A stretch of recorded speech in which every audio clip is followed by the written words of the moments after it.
All right, welcome back, folks, and it is Brian with Foxfire Armory. And as I promised, here's the next video, and this is going to go over a bunch of stuff that's going on. But first, before we get into today's content, I just wanted to talk about what you may or may not have been hearing on the news, and that is that this summer we could see serious rolling blackouts. Now, here in Wisconsin, this is not something that we are used to. Brownouts for sure, right? They roll in, power goes out for maybe 30 seconds to a minute, maybe an hour, 2 hours, power's right back on, good to go. What they're talking about now, and we actually just had a report here in Wisconsin from one of the grid operators, that we could potentially see prolonged, extended rolling blackouts due to the weather situation. Now, this is not just due to the heat waves, but the storms that are going to be blowing through over the summer, and the heat waves combined with the storms as far as thunderstorms, hail, lightning damage, all of that kind of is playing into the fact that they don't know if the power grid will be able to handle the extended usage of just kind of everything in general that people use on a day-to-day basis.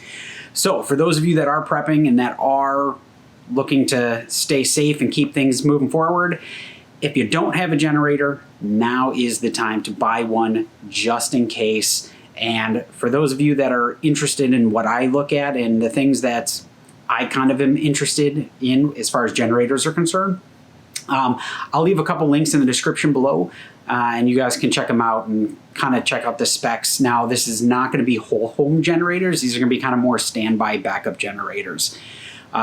If you are in the market for a whole home generator, I would definitely start doing some deep dive, because they get pricey. Installed, they can run up to $10,000 to $15,000 depending on your kilowatt usage from month to month. So keep that in mind. All right, well, with that out of the way, let's get into what I got for you guys today.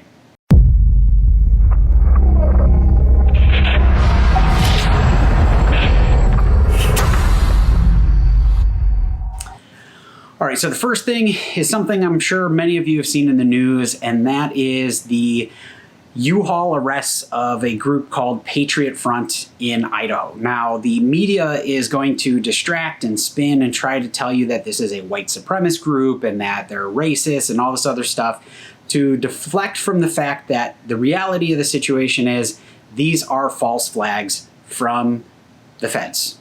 And it's just been proven time and time again. Stuff like January 6th, there were feds on the ground. That's why they won't release a lot of the information to the public. And we're going to see more of these false flags play right up into the summer here.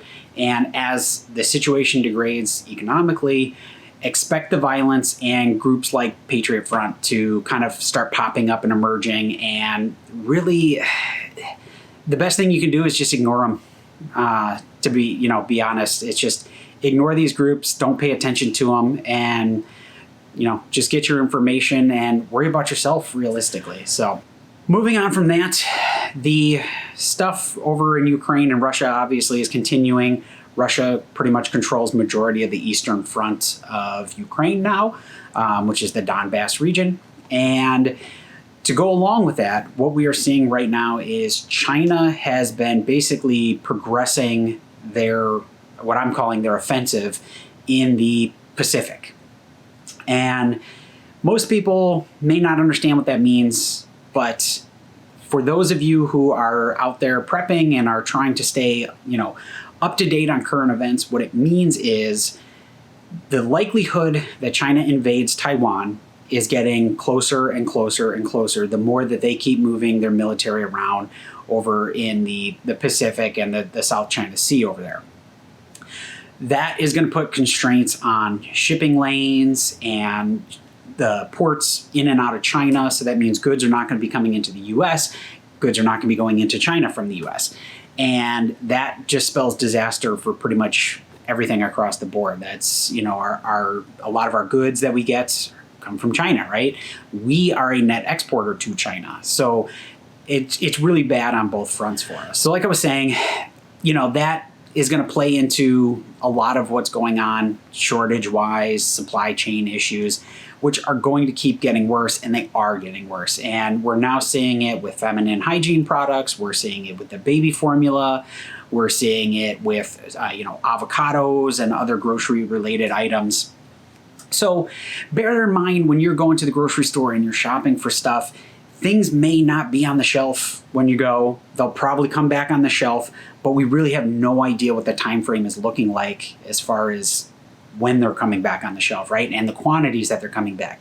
We're already seeing across the board shrinkflation on pretty much every product you buy at this point.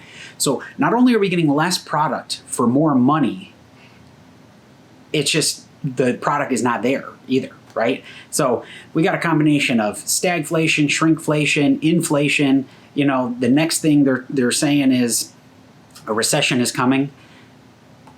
We're in the recession, folks. We are there. We've been there. May not be there by the technical definition, but we are 100% in the recession. The next thing that follows is the depression, right? So make sure you guys are stockpiling.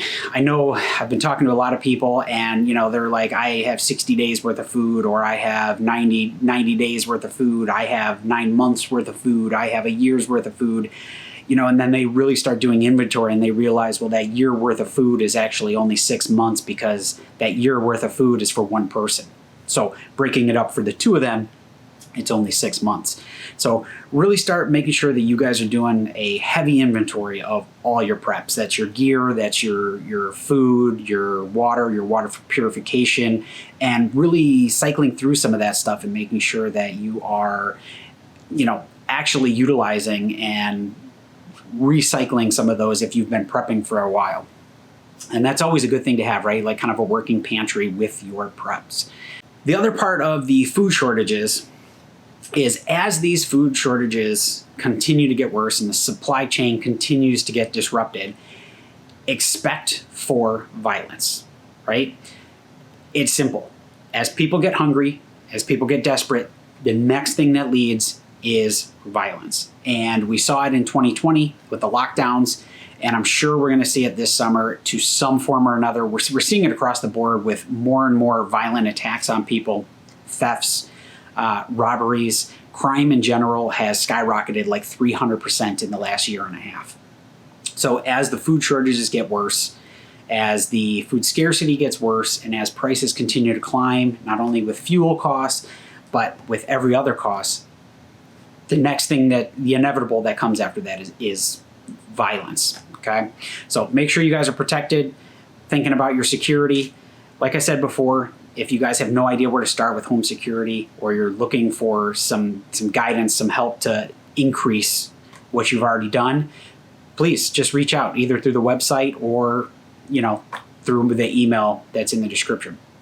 And I'll do my best to work with you guys and really help you out and try to up whatever security you currently have and, work towards hardening your home in case of the, hopefully unlikely scenario that there were a super heavy duty SHTF scenario and people are getting violent and moving out and trying to find food, shelter, water, whatever that may be. So with that all being said, I know that's a lot, seems like a lot of doom and gloom, but honestly, that's kind of the state of affairs these days. And with everything going on, it just seems we are inching closer and closer to World War III. Now, you've probably seen a lot of channels talking about World War III, and a lot of people are talking about nuclear war, and they're talking about Russia and Ukraine and that stuff kicking off, and even I have, been part of that to an extent. Personally, my belief is we are going to have what I'm calling micro wars. There won't be one giant global worldwide conflict per se. There will be micro conflicts all across the globe. And we're already kind of seeing that with things happening in the US, things happening in Canada, things that are happening in Europe right now, right? Ukraine, Russia, and China, Taiwan. And I think that is going to be kind of the culmination of what will be essentially World War III. Now, I'm hoping and praying that that never comes to fruition, but just watch for these little kind of micro conflicts to escalate. And if you see them continue to escalate and more keep popping up, that's probably likely where we're headed. So just to touch base a little bit on the severe weather, I should have mentioned this before, but for those of you who have allergies or have kids with allergies, the pollen count is going to be through the roof, at least for the next few months for sure.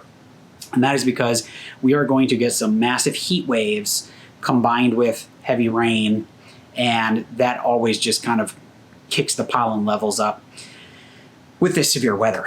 So keep that in mind also. So if you're thinking about those kind of things for preps, make sure you've got your Zyrtec, your Allegra, Zysol, whatever you tend to use if you need some sort of over-the-counter allergy medication. Otherwise, there's a lot of good herbal remedies, but me personally, they don't work for all the inflammation I get up kind of in this area. So unfortunately, it's those over-the-counter drugs that tend to do the best in that situation. So another thing I wanted to touch on, and this has been all over the news and things with the Roe decisions and a bunch of these Supreme Court decisions that are coming out yesterday. Well, Monday for those of you, because this will probably come out tomorrow for me, which is Wednesday for you guys. There's going to be more decisions today on Wednesday. So our politicians have basically been throwing away our rights, right? In certain places, you can't collect rainwater, right? You can't have chickens in your backyard. You can't grow a garden in your yard. And that's not even an HOA. That's just your local government. Gun rights, personal freedoms, all that kind of stuff is being eroded.